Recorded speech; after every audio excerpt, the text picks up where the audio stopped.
오늘 함께 나눌 말씀의 제목은 사랑하지 않는 믿음이 가능한가입니다.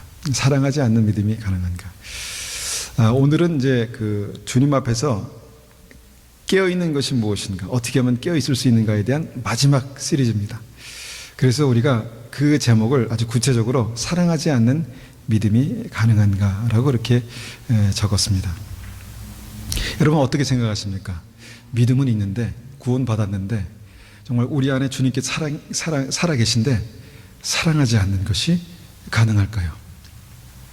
하나님은 하나님 자신을 말씀하시기를 나는 사랑이다. 하나님은 사랑이시라. 그렇게 한 단어로 그렇게 표현하거든요. 한 단어로 표현했거든요. 그런데 우리 안에 주님께서 계시잖아요. 그렇죠? 우리 안에 주님이 구주로 계시잖아요. 그러면 우리는 우리 삶 가운데 그 뭔가 우리 안에 계신 주님 앞에 반응하고 우리 안에 계신 주님께서 역사하시는 그런 증거들이 우리 삶 가운데 나타나는 것이 믿음 아닐까요? 믿음 아닐까요? 우리 안에 주님이 계시다면 우리 안에 분명히 그 믿음의 증거인 사랑이 나타나게 될 것이다 라는 것입니다. 제가 오래전에 한번 드렸던 그 예화인데, 예화가 아니죠. 실제 그분이 이제 그렇게 했다고 그렇게 말씀하시더라고요. 밥존스란 목사님이 이제 천국에 가셨답니다. 천국에 가셔서 이제 천국 문 앞에서 한 사람 한 사람이 들어가는 그런 모습을 보셨대요. 그런데 그 천국 문 앞에서 그 천국 문을 지키는 천사가 두 가지 질문을 한 사람 한 사람에게, 모든 사람에게 두 가지 질문을 했답니다. 혹시 그게 뭐라고 말씀드렸는지 기억하세요? 기억하세요? 예. 그게 뭐였냐면 내가 하나님을 사랑하는 법을 배웠느냐. 여러 가지로 우리가 이해할 수 있겠지만 내가 하나님 사랑하는 법을 알고 있느냐. 여러분 어떻습니까? 만약에 우리가 천국문에 딱 들어갔습니다. 근데 주님께서 우리에게 주님의 천사를 통해서 내가 하나님을 사랑하는 법을 알고 있느냐 라고 말씀하시면 여러분 뭐라고 대답하실 것 같습니까? 네, 알고 있습니다. 글쎄요. 여러분 뭐라고 대답하시겠습니까? 두 번째 질문을 하시더래요. 두 번째 질문 뭐냐면 내가 사람 사랑하는 법을 배웠느냐 말씀하시대요. 사람 사랑하는 법을 배웠느냐. 이 두 가지 질문에 자신 있게 대답하는 사람들이 천국에 들어가더랍니다. 그런데 그 질문 앞에 한 사람도 거짓으로 그렇게 고할 수 없었더라. 거짓으로 얘기할 수 없는 그런 상황을 이제 말씀하시면서 한 사람도 주님 앞에서 그렇게 거짓으로 고할 수 없는 자기의 진실, 말해야 되는 진실을 말하는데 그것이 두 가지. 내가 하나님 사랑하는 것을 배웠느냐. 내가 사람 사랑하는 것을 배웠느냐, 알고 있느냐. 저는 이것이 그냥 단순히 그분이 이제 천국에 가서 뭐 입신한 상태에서든 어떤 천국에 가서 그것을 그냥 그 자기의 객관적인 어떤 어떤 느낌? 아니면 객관적인 어떤 그 생각으로 그냥 그렇게 한 것이 아니라 실제로 저는 그렇게 주님께서 우리에게 물어보실 수 있다고 믿습니다. 여러분 천국에서 주님께서 그렇게 우리에게 물어보신다면 우리는 뭐라고 말할 수 있을까요? 그것이 어떻게 보면 주님 앞에서 내가 하나님 나라에 영원히 살 것인지 아니면 지옥에 영원히 살 것인지 그렇게 구분되는 어떤 그 질문이라면, 실제로 반 목사님이 이제 그런 질문을 받았을 때 사람들이 그 말에 대답하는 그 말에 대한 대답에 따라서 이 두 종류의 사람으로 갈라지더랍니다. 천국에 가는 사람과 지옥으로 가는 사람. 여러분 이 말씀을 들었을 때 여러분 무슨 생각이 드십니까? 야, 정말 이게 성경적이다. 그런 말씀이 생각이 드십니까? 아니면 야, 무슨 말 같지도 않은 소리를 그렇게 하고 계신가? 말도 안 되는 소리다. 이렇게 생각이 드십니까? 이것이 성경적인 진리인가 아닌가를 우리가 말씀을 통해서 한번 생각해 보기 원합니다. 마태복음 25장. 마태복음 25장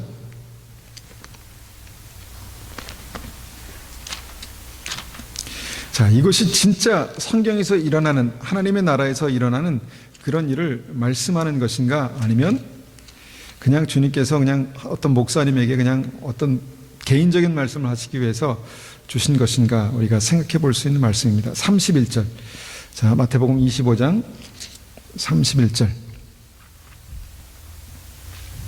31절에서 좀 길지만 46절까지 이 스토리이기 때문에 잘 생각하면서 읽어보시기 바랍니다. 중요한 포인트가 뭔가를 생각하시면서 한번 읽어보세요. 제가 한번 읽어보겠습니다. 인자가 모든 천사들과 함께 영광 가운데 다시 와서 영광의 보좌에 앉을 것이다. 심판에 대한 모습이죠. 그때 세상 모든 나라가 그 앞에 모일 것이며 목자가 양과 염소를 구분하듯이 인자가 사람들을 나눌 것이다. 인자는 자신의 오른쪽에, 그러니까 인자는 예수님이죠. 자신의 오른쪽에는 양을, 왼쪽에는 염소를 둘 것이다. 그때 왕이 오른쪽에 있는 사람들에게 말할 것이다. 내 아버지로부터 복을 받은 너희들이여, 와서 세상이 만들어질 때부터 하나님께서 너희를 위해 준비하신 나라를 물려받아라. 내가 배고플 때 너희는 내게 먹을 것을 주었다. 내가 목마를 때 너희는 마실 것을 주었다. 내가 나그네로 있을 때 너희는 나를 초대해 주었다. 내가 헐벗었을 때 너희는 내게 옷을 입혀 주었다. 내가 아플 때 너희는 나를 돌보아 주었다. 내가 감옥에 있을 때 너희는 나를 찾아주었다. 그때 의로운 사람들이 그에게 대답할 것이다. 주님, 언제 주님께서 배고프신 것을 보고 우리가 음식을 주었습니까? 언제 목마르신 것을 보고 마실 것을 주었습니까? 언제 나그네 된 것을 보고 우리가 초대하였습니까? 언제 헐벗으신 것을 보고 우리가 옷을 입혀 주었습니까? 언제 감옥에 있는 것을 보고 또 아프신 것을 보고 우리가 찾아갔습니까? 그때 왕이 대답할 것이다. 내가 너희에게 진정으로 말한다. 보잘것없는 사람에게 한 일, 곧 너희가 이 형제들 중 가장 보잘것없는 사람에게 한 일이 곧 나에게 한 것이다. 그리고 나서 왼쪽에 있는 사람들에게 이렇게 말할 것이다. 저주받은 자들아, 내게서 떠나 악마와 그 부하들을 위해 준비한 영원한 불에 들어가라. 내가 배고플 때 너희는 내게 아무것도 주지 않았다. 내가 목마를 때 너희는 마실 것도 주지 않았다. 내가 나그네 되었을 때 너희는 나를 초대하지도 않았다. 내가 헐벗었을 때 너희는 내게 아무것도 입혀주지 않았다. 내가 아플 때 감옥에 있을 때 너희는 나를 돌보지 않았다. 그때 사람들이 대답할 것이다. 주님, 언제 주님이 배고프거나 목마르거나 나그네 되었거나 헐벗었거나 아프거나 감옥에 있는 것을 보고 우리가 돌보지 않았습니까? 그때 왕이 대답할 것이다. 내가 너에게 진정으로 말한다. 이 사람들 가운데 가장 작은 자 한 사람에게 하지 않은 것이 곧 나에게 하지 않은 것이다. 이 사람들은 영원히 형벌을 받게 될 것이다. 그러나 의로운 사람들은 영원한 생명에 들어갈 것이다. 우리가 알고 있는, 때로는 오늘 처음 이 말씀을 보신 분도 계실 것이다 생각하지만 우리가 대부분 다 아는 그런 내용의 말씀입니다. 하나님께서 마지막 심판 날에 다시 오신 주님께서 마지막 심판 때에 주님께서 양과 염소, 천국의 갈 자와 지옥의 갈 자를 나눈 어떤 그런 모습입니다. 그러니까 어떻게 보면 아까 제가 처음에 드린 어떤 그런 말씀과 이렇게 일치가 되는 그런 말씀이라고 생각합니다.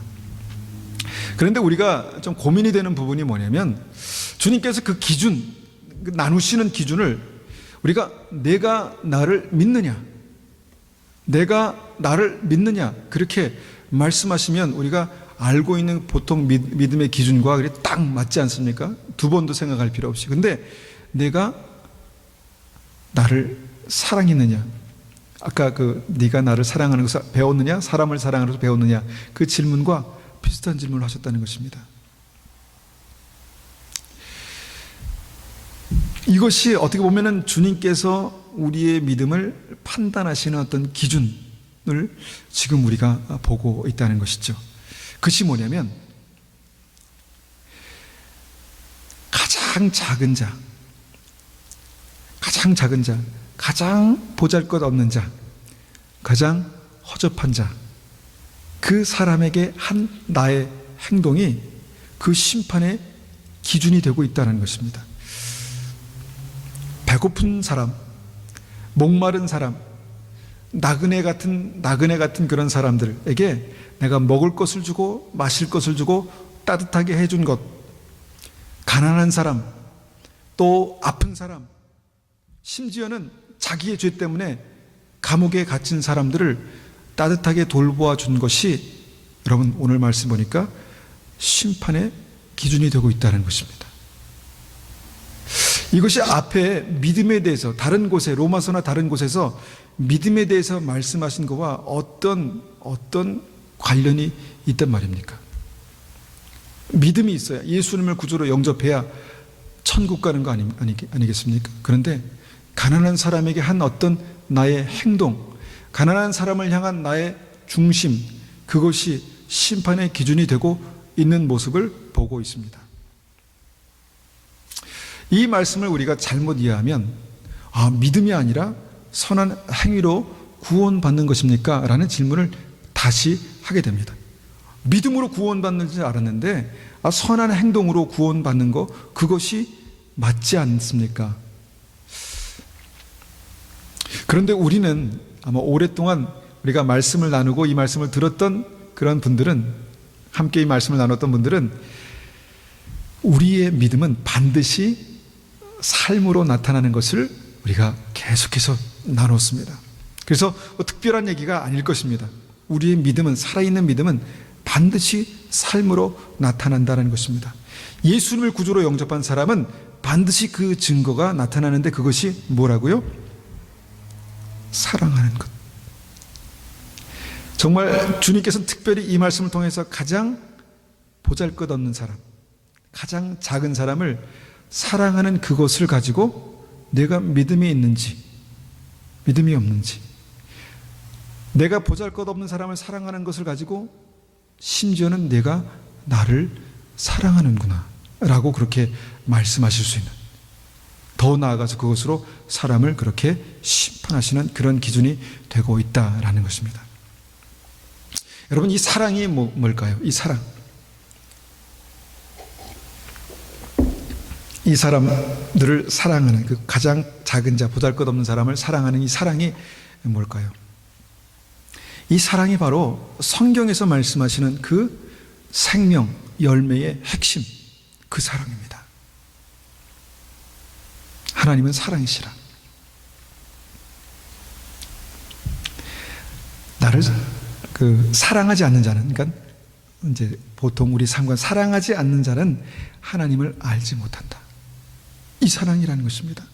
사랑하지 않는 사람은 절대로 하나님을 아는 것이 아니다. 바로 이것이 하나님께서 우리에게 말씀하신 지금 한 일, 행함이라고 말씀하시죠. 행함이 없는 믿음은 죽은 믿음이다. 다 이게 연결되는 것입니다. 즉 구원받은 믿음은 반드시 그 삶 가운데 사랑하는 삶으로 나타나게 되어 있다라는 것이죠.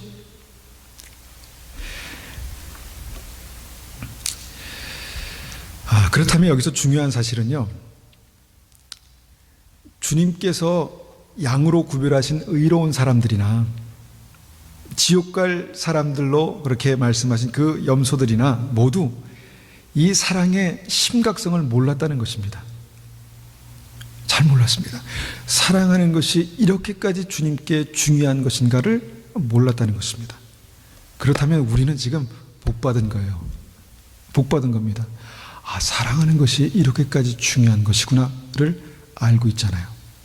예? 사랑하는 것이 우리의 믿음과 연결돼서 이렇게까지 중요한 것이구나. 주님은 그 사랑으로 우리를 심판하시는구나. 우리가 그것을 알고 듣고 있다는 것입니다. 그런데 어떻습니까? 이 사랑하는 게 어려워요. 어렵습니다. 여러분, 이 사랑이 뭡니까? 이 사랑이 결국은 고린도전서 13장에서 말씀하신 그 사랑입니다. 사랑은 뭡니까? 오래 참는 거, 참아줄 수 있는 사랑. 사랑은 뭡니까? 시기하지 않는 사랑. 사랑은 교만하지 않고 무례히 행동하지 않고, 우리의 삶 가운데 사랑이 있으면 반드시 나타나는 어떤 삶의 모습, 삶의 형태, 특별히 다른 사람과의 관계 속에서 가장 우리가 무시하기 쉬운, 가장 우리가 소외하기 쉬운 그 사람과의 관계 속에서 나타나는 그 사랑이 주님께서 가장 중요하게 생각하시는, 가장 집중해서 보시는 그 사랑이다 라고 주님께서 말씀하고 계시다는 것입니다. 여러분, 우리의 삶 가운데 하나님의 성령께서 강력하게 역사하실 때 어떤 증거가 나타납니까? 하나님의 성령께서 강력하게 나타날 때 나타나는 첫 번째 증거는 뭐냐면 우리 안에 넘치는 사랑이 있다는 것입니다. 사랑이 있습니다. 좀 더 참을 수 있고요, 좀 더 기다려줄 수 있고, 무례하게 행하지 않고 좀 배려하고 아껴주고 도와주고, 그런 사랑이 있다는 것이죠. 여러분, 우리 삶 가운데 악한 사단이, 귀신이 강력하게 역사할 때는 어떤 능력이, 어떤 일들이 나타날까요?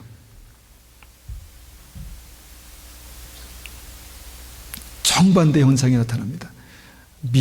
미워하고 다투고 시기하고 험담하고 질투하고, 이 삶의 지금 현장이, 이 삶 가운데 지옥이 역사하는 것입니다. 지옥이.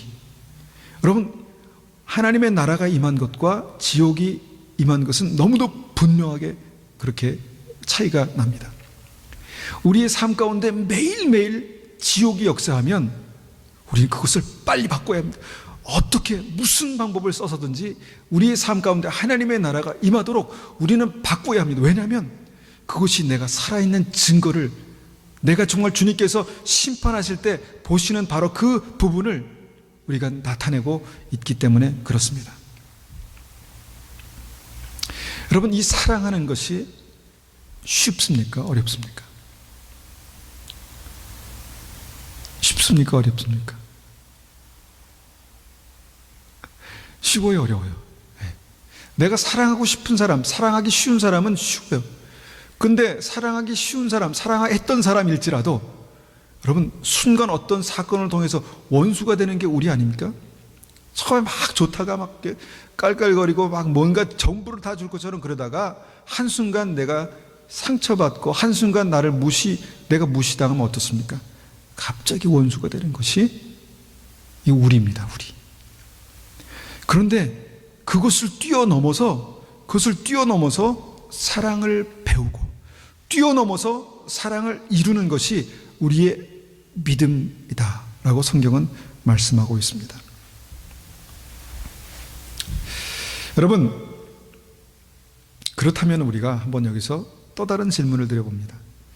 45절에서 말씀하시는 우리가 사랑하고 돌봐야 할, 우리가 집중해서 사랑해야 될 가장 작은 자는 누구입니까? 이게 이제 이 말씀의 중요한 포인트잖아요. 여러분, 한번 주위를 둘러보세요. 가장 작은 자가 누군지, 가장 무시하기 쉬운 사람이 누군지, 서로를 이렇게 손가락질하는 거 지금. 가장 작은 자, 우리가 정말 우리의 삶 가운데 뭔가 좀 이렇게 있어 보이고 뭔가 영향력이 있어 보이는 사람들에게는 우리가 조심하고 이게 잘 대합니다.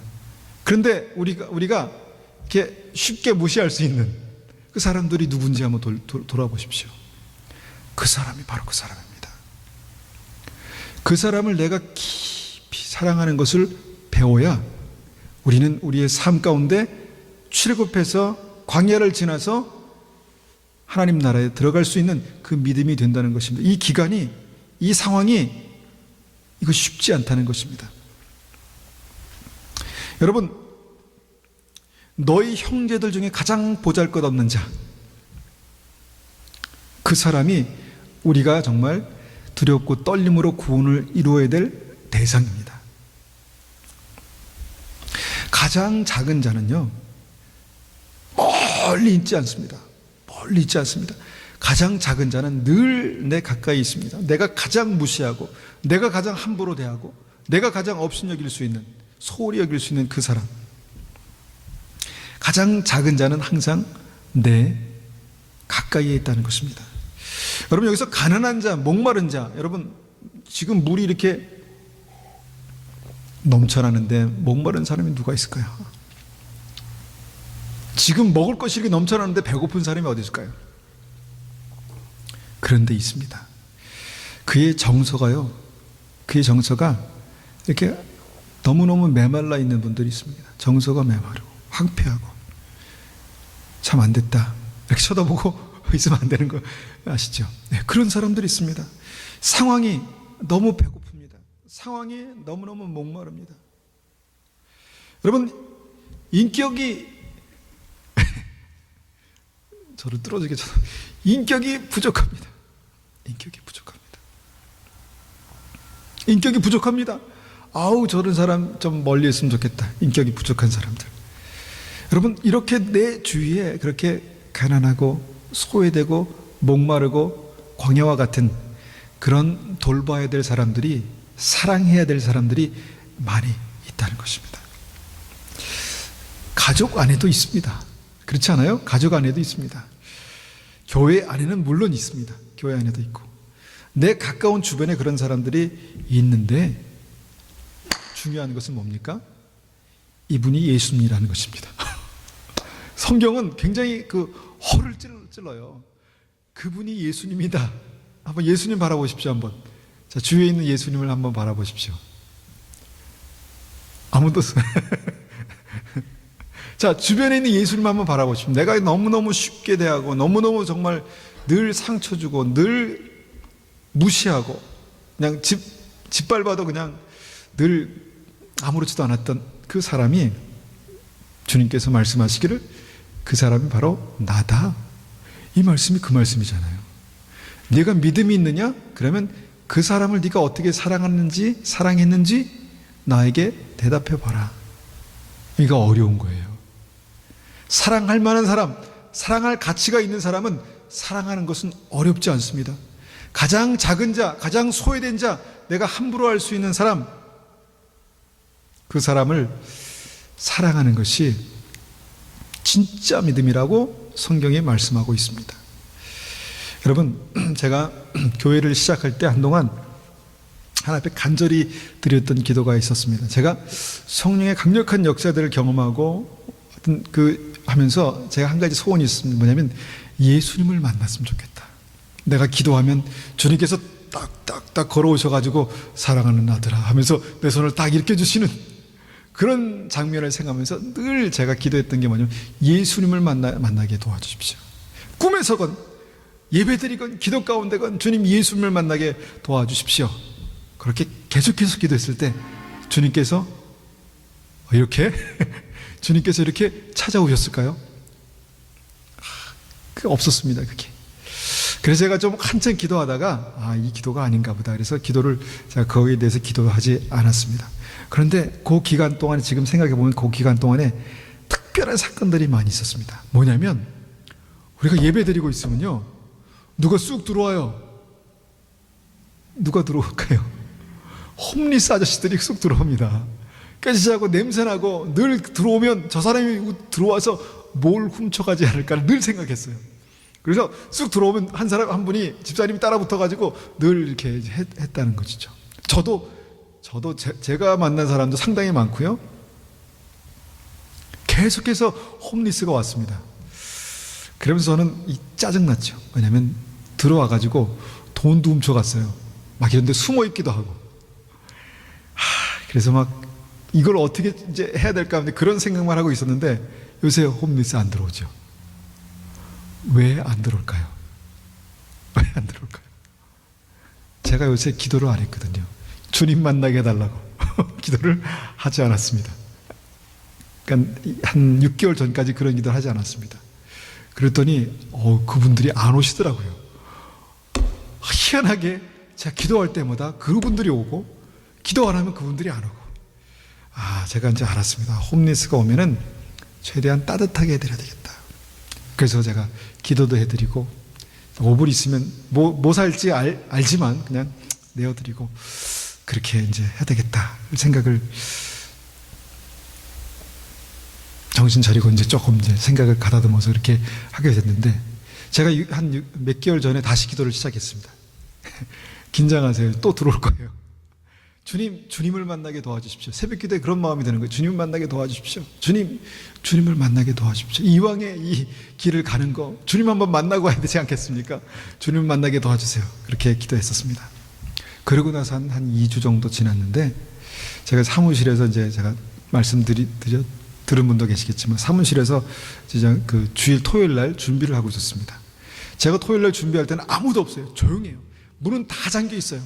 들어올 수가 없어요. 그런데 어떤 여자분이 또복또복 복도로 들어오시는 거예요. 제가 그분을 보고 깜짝 놀랐습니다. 진짜. 왜냐면 제 사무실 옆에 있는 그쪽에서 오시는데, 제가 그분을 만나자마자 뭐라고 물었냐면, 어디로 들어왔냐고. 이 문으로 들어왔다고. 근데 그 문은 절대로 열려 있을 수 없는 문입니다. 절대로 열려 있을 수 없는 문입니다. 그냥 놓으면 닫히는 문이에요. 놓으면 항상 잠겨 있는 문이에요. 그 문은 확인도 안 하는 문입니다. 근데 그 문으로 들어왔답니다. 그러면서 말씀하시기를, 자기가 필그림, 자기는 이렇게 전도자인데, 이 캐나다 전역을 돌아다니면서 전도하는 사람인데, 오늘 저녁에 묵을 방이 필요하다고. 저는 5분이나 10분이면 충분히 제가 드릴 그 준비가 항상 돼 있었는데, 묵을 방이 필요하다고.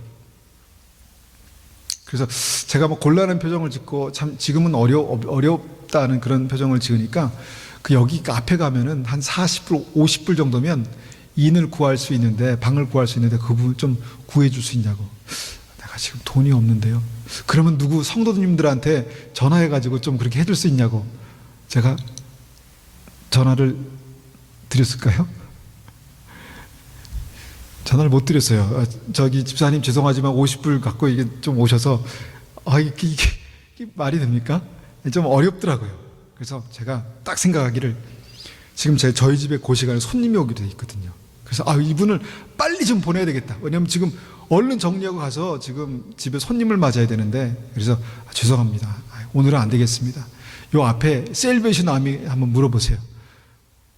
거기 물어봤는데 거기서는 잘 수가 없대요. 꼭 방이 필요하답니다. 그래서 제가 너무너무 참 안타깝지만, 제가 마음이 지금 다른데, 지금 집에 올 손님 때문에 지금 마음이 거기가 있었기 때문에 이분을 빨리 보내려고, 죄송합니다. 제가 단호하게 안 됩니다 하고 지금 나가십시오. 그래서 그렇게 했어요. 그러니까 그분이 그 마지막으로 당신을 위해서 기도해주고 가도 되냐고 그러시더라고요. 그러면서 주기도문을 하신 거예요. 주기도문. 갑자기 주기도문 영어를 생각한 날이에요.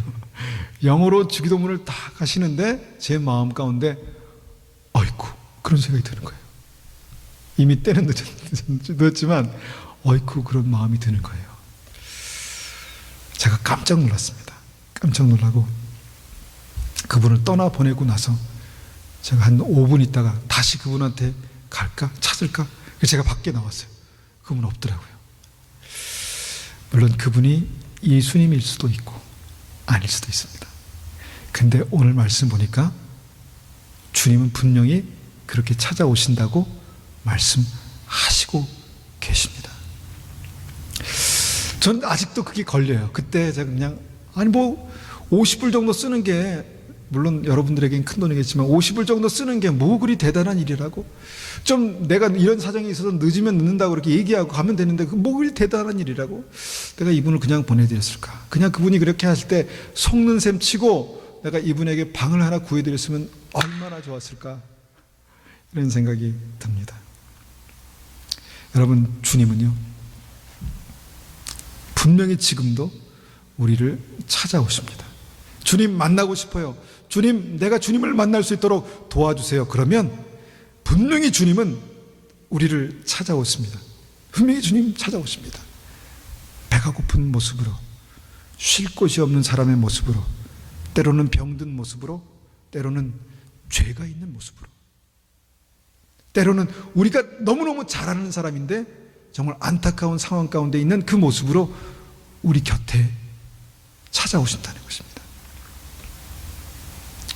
대부분 그분들은 무시당하게 딱 좋은, 능력이 없는 모습으로, 연약한 모습으로, 정말 순간 도움이 없으면 정말 안 되는 절박한 그런 모습으로 그렇게 찾아오신다는 것입니다. 주님께서는 분명히 그들을 우리 앞에 보내시고 세우시고 있게 하실 것입니다. 나에게는 그분들이 누구입니까?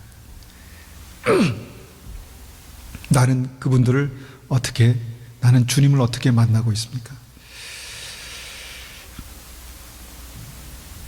여러분, 이 상황을 우리가 다시 한번 말씀을 통해서 조명해 보면 충격적인 사실은 그때 내가 그 사람에게 한 행동이 주님께서 나에게 말씀하시는 심판의 기준이었다라는 것입니다. 그러니까 저는 어떻게 해야 됩니까? 빨리 회개해야 돼요. 빨리 회개하고, 주님 죄송합니다. 제가 다시 한번 주님, 그런 분들을 만날 때는 주님께 하듯이 제가 하겠습니다 라고 그렇게 기도합니다.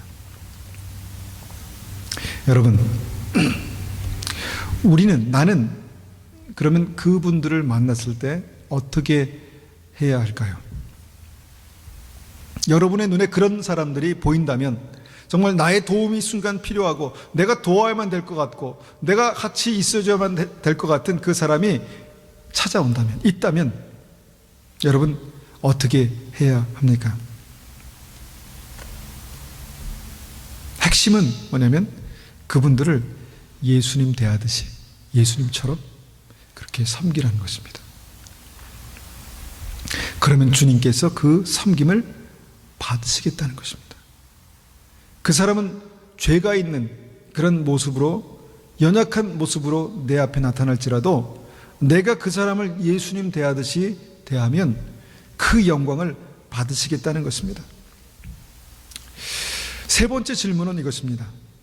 꼭 그렇게 해야만 하는가? 꼭 그렇게 살아야만 하는가? 여러분, 이것이 어미하신 주님의 심판의 기준이라면 반드시 그렇게 해야죠. 반드시. 내 삶 가운데, 내 인생에 한 사람이라도 그렇게 무시하고 쉽게 대하는 사람이 있으면 안 되겠죠.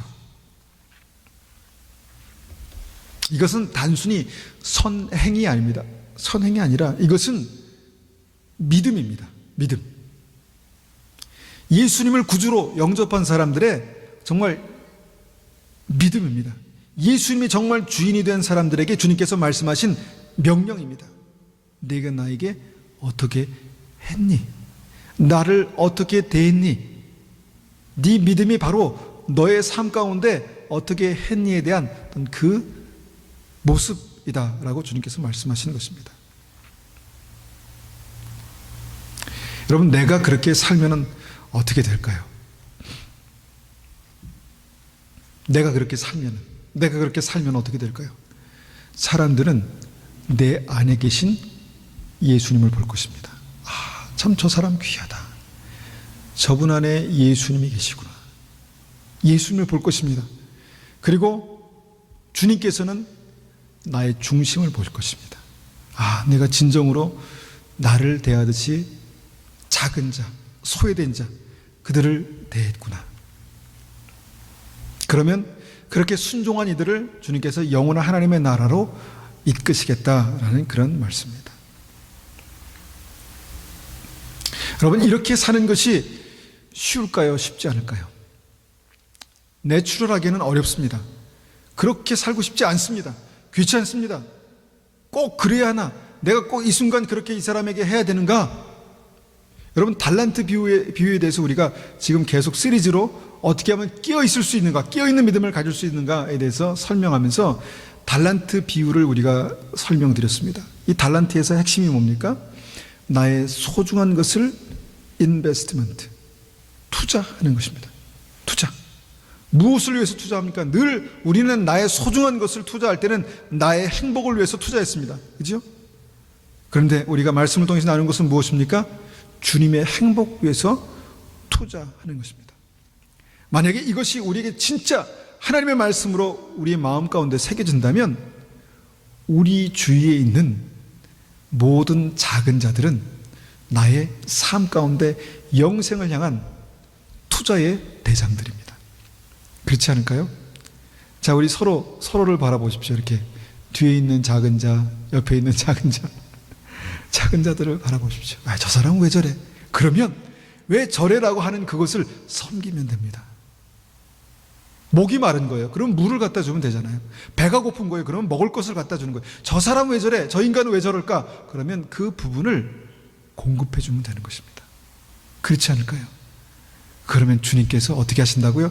나의 중심을 보시고 나의 삶을 통해서 영광을 받으신다는 것입니다. 그러면서 어떻게 된다고? 우리는요, 깨어있게 됩니다. 다시 오실 주님을 우리가 맞이하면서 깨어있게 된다는 것입니다. 제가 또 실패했기 때문에 또 기도했습니다. 주님, 예수님을 만나게 도와주십시오. 예수님을 만나게 도와주십시오. 이번엔 실패하지 않게 도와주십시오. 예수님 만나게 도와주십시오. 제가 그렇게 기도를 했더니 어느 날 사무실에 제가 앉아 있는데 그 짐 목사님이 저한테 찾아왔습니다.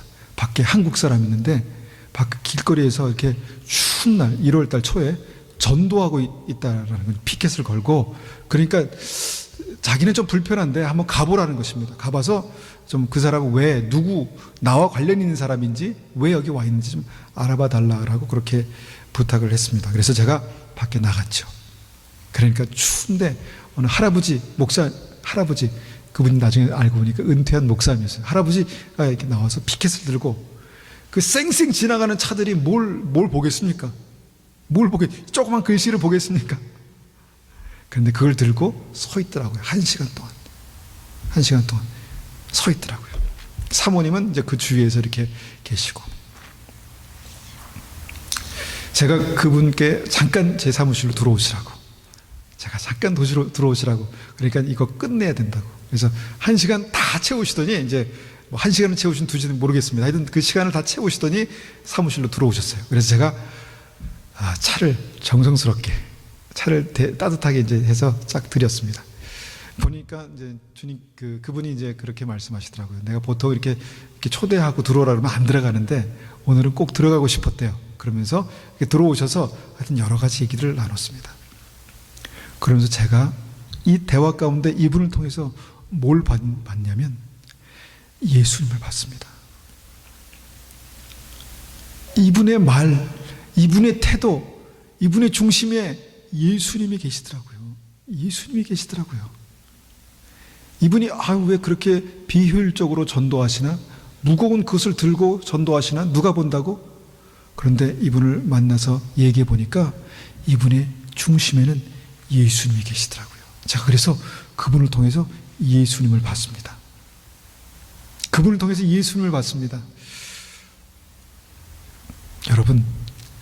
여러분들에게 분명히 예수님은 여러 차례 찾아오셨습니다. 지금도 우리 곁에 계시는 줄 모릅니다. 너 몰랐지? 내가 그때 그 모습으로 그 안에 있었어 라고 말씀하시기도 할 것입니다. 예수님은 분명히 앞으로도 우리를 찾아오실 것입니다. 그렇다면 여러분 어떻게 하겠습니까? 어떻게 해야 할까요? 때로는 커스터머의 모습으로, 때로는 정말 귀찮고 정말 짜증나는 어떤 그런 사람의 모습으로, 나는 특별히 이렇게 바쁜데 힘든데 어려운데 나에게 뭘 내가 줄 게 있어가지고 그렇게 오신다는 것입니다. 짜증나 진짜. 여러분, 주님은 가장 작은 자에게 내가 어떻게 그를 사랑했는지를 지금도 지켜보시고 계십니다. 그러면 우리는 이제 생각이 완전히 이제 180도 바뀌어야 되는 거예요. 우리가 서로를 대할 때 혹시 이분이 예수님 아니야? 생각이 바뀌어야 되는 것이죠. 이것은 제가 들은 얘기입니다. 들은 얘기인데 어느 이 수도 하시는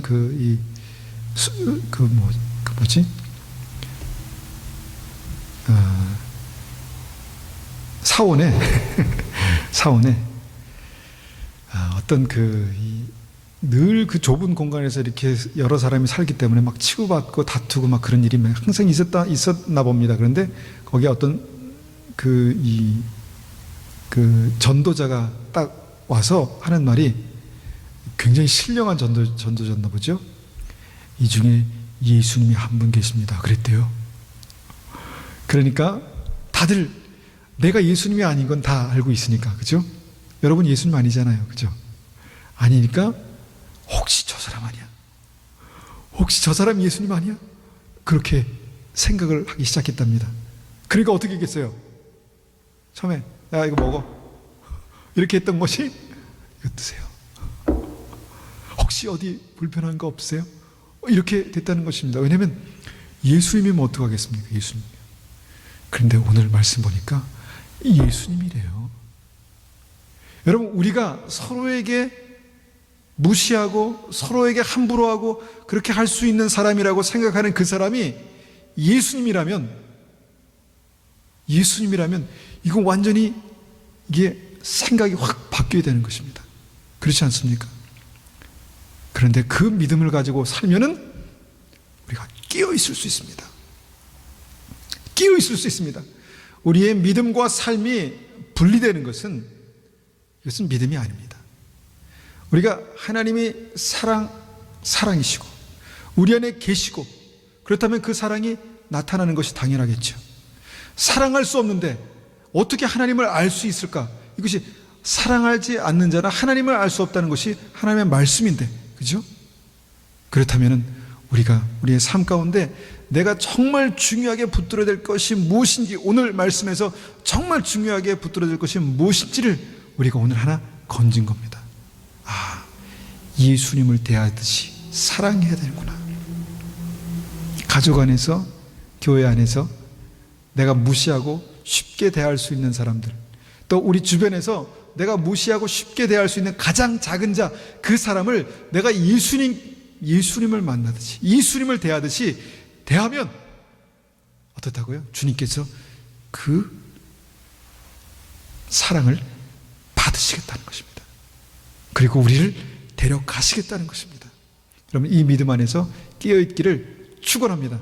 우리가 이 시간 한번 같이 기도하겠습니다. 주님, 믿음으로 구원받습니다. 그렇지만 그 믿음은 우리의 삶 가운데 반드시 하나님의 사랑으로, 그 열매로 나타납니다. 특별히 하나님, 가난하고 소외되고 배고프고 목마르고 하나님 병들고 또 하나님 감옥에 있는 하나님, 그런 작은 자에게 한 것이 곧 나에게 한 것이다 라고 주님께서 말씀하시고, 하나님 그 나의 태도로 말미암아 주님께서 심판하시겠다고 말씀하시는 이 어미하신 주님의 말씀을 다시 한번 우리의 마음 가운데 새깁니다. 주님, 우리를 붙들어 주시고 우리가 주님 앞에서 온전한 믿음을 가질 수 있도록 주님 도와주십시오. 주님, 우리가 실제로 우리의 삶 가운데 정말 예수님을 대하듯이 대하는 은혜가 있게 도와주십시오. 그렇게 한번 같이 기도하겠습니다.